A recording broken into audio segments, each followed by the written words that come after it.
मी बोलतो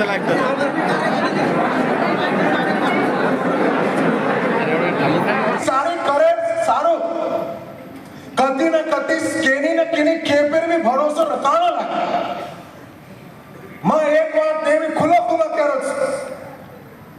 તમને સંદેશ જવાન ચાઇની માં કાઈ પ્રોબ્લેમ છે પણ જો લોક કचा સંદેશ જવાન ચાઇની ઓનામાં ઈ कुचो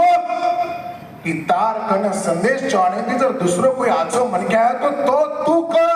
मैं तारकन भी छेने करेवाल भी करे दे छेने आणो जर तू करतो आहेस तो तारे आता समाज घातक मन का दुसरो कोई छे मग केरी लार काम करे तयार छ बाप जबीर बापू तम केरे छो आणो काय छेने की मज आंग हेणो पण कोई तो सक्षम केरी तो भरोसा बेसन आसो कोई तो दाव ने लाव तम नाग मग ओरलार काम करे तयार छ काय अडचण छे मन कई लोग फोन आहे तम गोरसेनार सी सिंबल का लगाड़े का तो मारो अनुभव छ बापू जरा दूसरे बनाओ तो हम जानो और हम बनाओ तो कोईच ना आणि आय तो एकले काय करे रो को बनतो कुकरन चला करेवाले लोक रे तो काय अडचण छी ओ गोरसेना गोर शिकवाडी समाज येती जाती ती मोठ छेनी संदेश चव्हाण जाती ती समाज येती मोठो छेनी ही बात को समजूच आज कतराई थोड़ा घणो काम की देणो तो मला जाणीव छ की म मार जाते पर म मार समाजे पर ऐसानी कोणी करो म ये जाते जन्मो छु जाते रो खातो छु जाते नामेती नानक्याती मोठो यो छु मार जात मार समाज મને ઓળખ दिली छ जाते जन्म जाते सारस मर्या छु जाते मस मर्या छु तो मार ड्यूटी छ मार कर्तव्य छ की मन मार जाते सारो काम करी जाय माफ करो कणाई में कडक बोलू छु काय लोक रीस आहेत आणि रीस आई भी जाय करन कणाई कुछ हमार लोकून कणाई रीस आहे आणि हेच वातीर मन कणाई ज्यादा रीस आणि जता आयरचा होता आहे नाही जता आयरची नाही होता आव करच ही बी घणो मोठो खोळच તમને मालूम मैं घड़ी एक बात कह लगू छे कि धरती पर सेती आछो प्राणी जर कोई हेळो तो मानव प्राणी छे અને ધરતી પર સેતી બલાટી બલા પ્રાણી કોઈ ગણો वो भी मानव છે અને હર મનખ્યા એ દોઈ વાતેના આપણે સોયનુસાર વાપર કરતો છે કરણ સારી વાત કરી છે કરણ માર ભાઈ સદાશય દરગોતમાં એ વાક્ય હતો की एखादी गरज राखम कुत्रा देखे जे मालकेर कुत्रा बाटी खावच ओ मालकेर कुत्रा ईमानदारी करच और घरे मुला दूसरो जर कोई आयो तो भूकच और मालक जर आए तो रक्षण करच और घरे मुला दूसरे ने आए देनी नायक वसंतराव नायक की जय राम सिंह जी भारत की जय नायक काशीनाथ की जय गौर जय सलाल जय मर्यादा फक्त ती मेरी आपल्याला राष्ट्र टिकते ती संख्येने इथे आली होती यामागचं एकच कारण आहे की मागील 8-9 महिन्यापासून गोरबंजारा समाज एसटी आरक्षणाची मागणी तीव्रतेने करीत आहे आणि या मागणीसाठी गोरबंजारा समाजाने 55-56 आंदोलन त्या ठिकाणी केली त्यासोबत 5 नवयुवक तरुणांनी त्यांचं आत्मबलिदान केलं शहीद झाले 17-18 लोकांनी उपोषणं केली गोर सेनेच्या माध्यमातून समृद्धीसारखा रास्ता रोको केला नांदेडचा रेल्वे रोकोची तयारी होती आणि हे सगळं केल्यानंतर आतापर्यंत सरकारकडून फक्त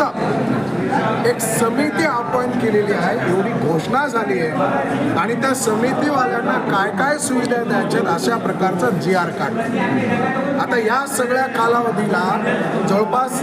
8-9 महिने झाले 4 नोव्हेंबरला मीटिंग झाली होती त्यावेळेला देवेंद्र फडणवीस साहेबांनी सांगितलं होतं की 3 महिन्यामध्ये कमिटी अपॉइंट करून तुमच्या शिफारसी आम्ही सरकारकडे पाठवू परंतु शिफारसी दूरच पण ती कमिटी कुठे आहे हे अजून आम्हाला माहिती नाही म्हणजे एकंदरीत या समाजाच्या भावनेशी हे सरकार खेळ खेळत आहे हे इथे प्रकर्षाने लक्षात येत आहे समाजाला कुठेतरी गृहीत धरल्या जाते मग ते राजकीय लोक असो किंवा कुठलीही लोक असो एकंदरीत समाजाच्या सोबत बोलाचीच भात आणि बोलाचीच कडी असा प्रकार दिसून येतोय. म्हणून पुन्हा एकदा समाजामध्ये तीव्र असंतोष त्या ठिकाणी निर्माण होतोय. आणि म्हणून मी सरकारला ताकीद देऊ इच्छितो की जर तुम्ही आमच्या समाजाला ST आरक्षण त्वरित देण्यासाठी सेंट्रल गव्हर्नमेंटला जर शिफारस नाही केली तर येणाऱ्या दिवसामध्ये या सरकारला याचा गंभीर परिणाम भोगावा लागेल. हा समाज जर सरकारला सत्तेत बसू शकतो तर सत्तेमधून खाली खेचू देखील शकतो. याचं प्रात्यक्षिक लवकरच या समाजाकडून या लोकांना, या सरकारमधील या राजकीय लोकांना दिसून येईल. म्हणून त्यांनी लवकरात लवकर शिफारसी समितीमार्फत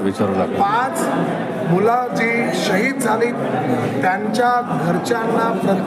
प्रत्येक घराला 10 लाख रुपये आणि एक व्यक्ती शासकीय नोकरीत घ्यावं आणि सोबतच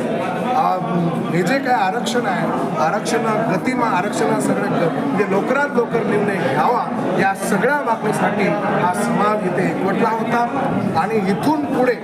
रस्त्यावरचं आंदोलन कुठल्या पद्धतीने करायचं आणि कशा प्रकारे करायचं याचं सगळं नियोजन आमच्या डोक्यात आहे. ते आता प्रत्यक्ष सांगून नाही तर कृतीतून येणाऱ्या काही काळामध्ये त्यांना दिसून येईल. त्यासाठी आज हे आंदोलन इथे करण्यात आलं.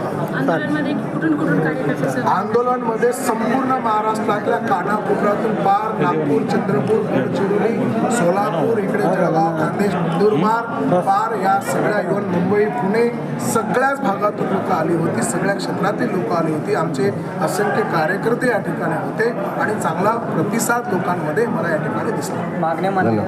पवित्र काय मी ते ऑलरेडी सांगितलंय. जर मागण्या मान्य नाही झाल्या तर या सरकारमधून खेचण्याची ताकद हा समाज ठेवतो. कारण या समाजाचं जर मतदान आपण बघितलं तर या समाजाच्या मतदानावर तब्बल 1 नव्हे 2 नव्हे तर 73 आमदार निवडून येतात. जिकडे हा समाज जाईल तिकडे 73 आमदार निवडले जातात. हा इतिहास आहे. आणि किमान 25 ते 30 असे मतदारसंघ आहेत की ते कम्प्लिटली फक्त आणि फक्त घोडबंजारा समाजाच्या भरोश्यावर आमदार बनतात.